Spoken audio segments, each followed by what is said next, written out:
Welcome back जी। और ये जो बच्चों का चैनल है ना, जो बच्चे वाले हैं माशाल्लाह, वो तो आजकल बहुत ज़्यादा देख रहे हैं क्योंकि बच्चों का स्क्रीन टाइम बढ़ गया है in this quarantine, in this lockdown. क्योंकि पहले आप बाहर चले जाते थे, ज़रा आउटिंग हो जाती थी, कभी प्ले लैंड ले गए, कहीं नहीं तो शॉपिंग मॉल ही ले गए आप। इसलिए I am sure you are always on the look out कि क्या अच्छी चीज़ है कि आप बच्चों को दिखा सकते हैं। तो गुड टू नो कि ये चैनल भी आया है। इस पर हम मजीद भी बात करेंगे, खालिद अनम हमें ज्वाइन भी करेंगे।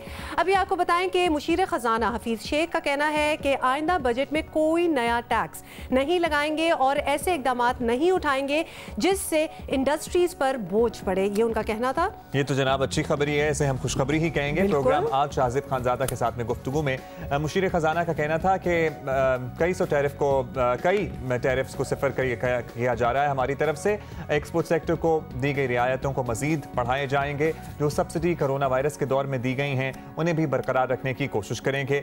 ये अच्छी खबर है और इस बारे में तफसील से उन्होंने क्या गुफ्तगू की है ये हम आपसे शेयर करना चाहते हैं। ये वक्त का तकाजा है कि हम इस वक्त ऐसा बजट लाएं जिसमें टैक्सेस जो हैं वो इस अंदाज में हेवी हैंडेड नहीं हो कि मज़ीद कॉन्ट्रैक्शन हो इकॉनमी में। तो मैं आपके इस इंटरव्यू के ज़रिए ये बताना चाह रहा हूँ कि हम कोई नया टैक्स नहीं लाएंगे इस आने वाले बजट में, और हम कोई ऐसी चीज़ टैक्सेस के सिलसिले में नहीं करेंगे जिससे हमारी इंडस्ट्री खुसूसी तौर पे ज़्यादा बर्डन हो। हम कई सौ टैरिफ्स को जो है सिफर करने जा रहे हैं। उसके बाद जो एक्सपोर्ट के इंसेंटिव्स हैं हम वो बरकरार रखेंगे, बल्कि उनमें इजाफा करेंगे। जो सब्सिडीज़ हमने दी हैं इस वक्त कोरोना वायरस के दौर में, उनको भी हम मेंटेन करने की कोशिश करेंगे। ये खुशखबरी तो हमने आप तक पहुंचा दी, लेकिन अभी हम आगे बढ़ेंगे और आपको कुछ ऐसे एवेन्यूज़ हम बताते रहते हैं जहां पर आप अपनी ज़कात, सदक़ात, डोनेशंस दे सकते हैं। और एक और ऐसा ही प्लेटफॉर्म हम इनकी काविशों को आपके साथ शेयर करना चाहते हैं। पेशेंट्स वेलफेयर एसोसिएशन एक ऐसा गैर सरकारी, गैर सियासी इदारा है जो कराची के डॉक्टर रूतपाव सिविल अस्पताल में 41 साल से मरीजों की खिदमत सर कर रहा है और PWA खास तौर पर खून की मुंतकली और थैलेसीमिया से बचाव की सहूलतें मुहैया करती है। बिल्कुल, आपको बताएं कि थैलेसीमिया डे केयर सेंटर में रोज़ाना 250 मरीजों को हर तरह की सहूलत जो है वो मुफ्त मुहैया की जाती है और खून की 200 से ज़ायद बोतलें भी फराहम की जाती हैं। ये सब करने के लिए सालाना 12 करोड़ रुपए दरकार होते हैं। Again one of those avenues जहाँ बड़े आराम से आप आंखें बंद करके डोनेशंस दे सकते हैं, बिकॉज यू नो एग्जैक्टली कि आपके पैसे किधर जा रहे हैं। आपको बताएं कि पेशेंट्स वेलफेयर एसोसिएशन के मेंबर हमाद शाह हमारे साथ हैं, इनसे बात करते हैं। हमाद, सबसे पहले तो ये बताइएगा कि पेशेंट वेलफेयर एसोसिएशन क्या है एग्जैक्टली और आप लोग कब से ये काम कर रहे हैं, एग्जैक्टली इसके अंदर क्या क्या होता है? पेशेंट्स वेलफेयर एसोसिएशन दरअसल एक नॉन पॉलिटिकल, नॉन गवर्नमेंटल इदारा है जो कि गुज़श्ता 41 साल से सिविल हॉस्पिटल के अंदर काम कर रहा है और इसे डाउ मेडिकल कॉलेज के स्टूडेंट्स वॉलंटरी बेसिस पर रन करते हैं। इसके इस वक्त करंटली 2 वर्किंग डिपार्टमेंट्स हैं। एक ब्लड बैंक जिसके निगरानी तकरीबन 200 से 250 blood bags daily civil hospital को फ्री ऑफ कॉस्ट दिए जाते हैं, और इसके अलावा थैलेसीमिया डे केयर सेंटर जिसके अंदर 250 बच्चे रजिस्टर्ड हैं थैलेसीमिया के, जिनको हर महीने 2 मरतबा बाकायदगी से खून की ट्रांसफ्यूजन होती है और इसके साथ साथ उनको मेडिसिन जो कि एजुकेशन थेरेपी मेडिसिन होती है वो भी दी जाती है। हमारा तकरीबन कुल बजट जो है वो 12 करोड़ के करीब। हमारे सब कोरोना के दिनों में अस्पतालों पर लोड पड़ जाता है और इस दौरान आप लोगों के काम पर तो जाहिर है कोई फ़र्क पड़ा नहीं पड़ा, हम आपसे जानना चाहते हैं क्योंकि हम इससे पहले ब्लड डोनेशंस के लिए लोगों को बहुत इनकरेज कर चुके हैं। कोरोना के दौरान जो अस्पताल पर लोड पड़ता है उसका एक सबसे बड़ा जो इम्पैक्ट है वो ये है कि थैलेसीमिया के जो बच्चे हैं उनको खून की फराहमी काफ़ी कम हो गई, तो जिसकी तो उसको हमने कोप अप करना था। एक तो हमारा बड़ा टास्क ये था क्योंकि हमारे थैलेसीमिया के बच्चे इनके लिए खून वैसे ही ज़रूरी है जैसे हम हमारे और आपके लिए खाना पीना ज़रूरी है। खून के बगैर इनकी ज़िंदगी बहुत हद तक डैमेज हो जाती है, तो इसलिए उसका स्टॉक हमें अपना ब्लड का बरकरार रखना होता है। दूसरा ये कि कोरोना की वजह से लोग ज़्यादा हॉस्पिटल और इमरजेंसी केसेस में जा रहे हैं, तो हॉस्पिटल के पॉइंट ऑफ व्यू से थोड़ा लोड कम हो गया, लेकिन हमें क्योंकि थैलेसीमिया के बच्चों को देना हो ब्लड के हमें, क्योंकि लोगों ने वॉलंटरी डोनेशन बहुत कम हो गई तो लोग हॉस्पिटल आके ब्लड नहीं देते, तो उस वजह से हमें इसको मैनेज करने में बहुत मुश्किल है।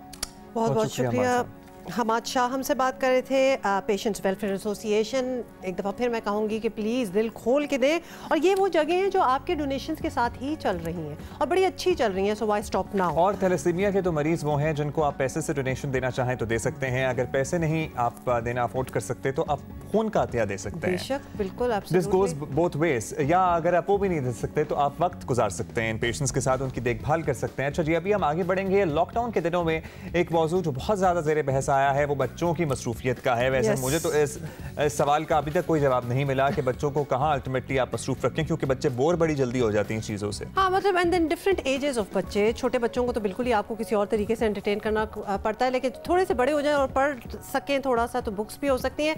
स्कूल बंद होने के बाद आपको पता है कि कई माह से बच्चे घरों में हैं, वालिदैन के लिए तो बहुत ही मुश्किल आती जा रही है। ये तो मेरा ख्याल है आंखों देखा हाल अब्दुल्ला भी हमें बता ही सकते हैं।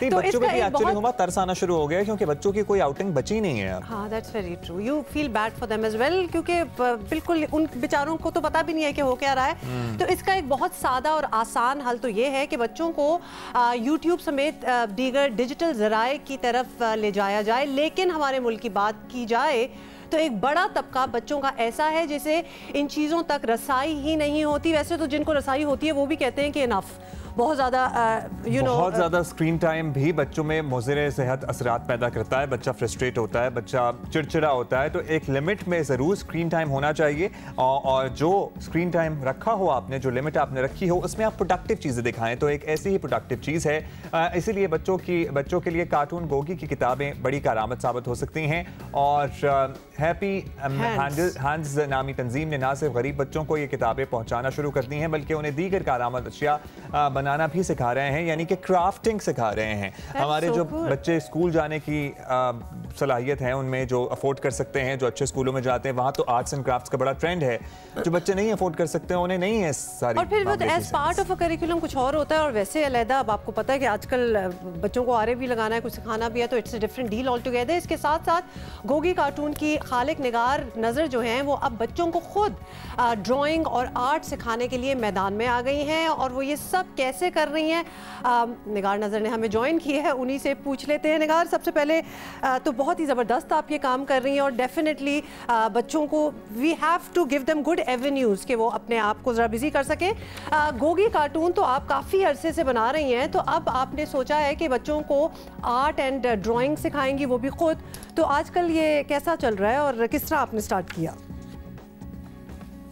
आर्ट एंड क्राफ्ट और ड्राइंग सिखाने के लिए जो आजकल का माहौल और कोरोना वायरस का मसला है, जिसमें बच्चे सब घरों में महदूद रह गए हैं, उसके लिए बेहतरीन ज़रिया यही सोचा कि यूट्यूब पे लगा दें ताकि हर कोई देख सके, हर जगह देख सके।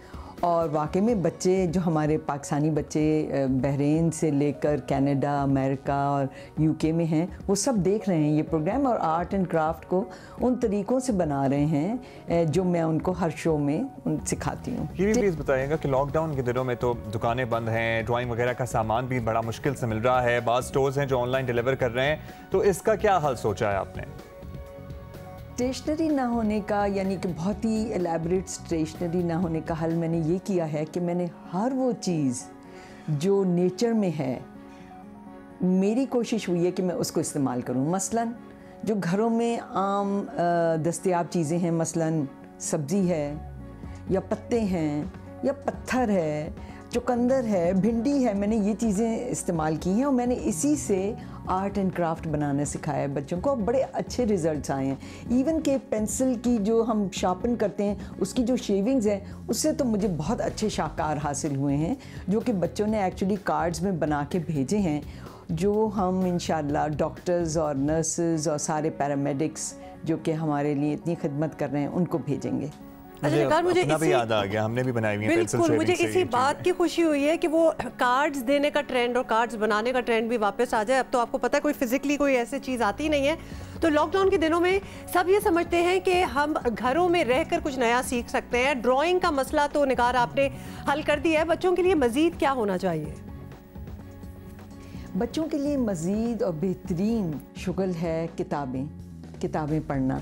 अब अगर बोरिंग किताबें होंगी तो कौन, बच्चे तो बिल्कुल नहीं पढ़ेंगे, लेकिन मेरी किताबें जो हैं वो कार्टून्स और कॉमिक बुक्स की तरह हैं और इसमें ये 7 किताबों का सेट है, गोगी का सेट, जो इस वक्त मेरे पास 2-4 ऐसी हैं जो बहुत ही मकबूल हुई हैं। ये कूड़े का जिन, कूड़े का जिन जो है, इसमें ना सिर्फ किताब है, इसमें बाद में जब ये कहानी ख़त्म हो जाती है तो इसमें ये बोर्ड गेम निकल आता है और ये बोर्ड गेम लूडो की तरह खेला जाता है और गोटियां भी घर से ही हासिल करनी है, कोई ढकना, कोई लोबिया का बीज, और इसकी पूरी तरकीब भी पीछे लिखी है।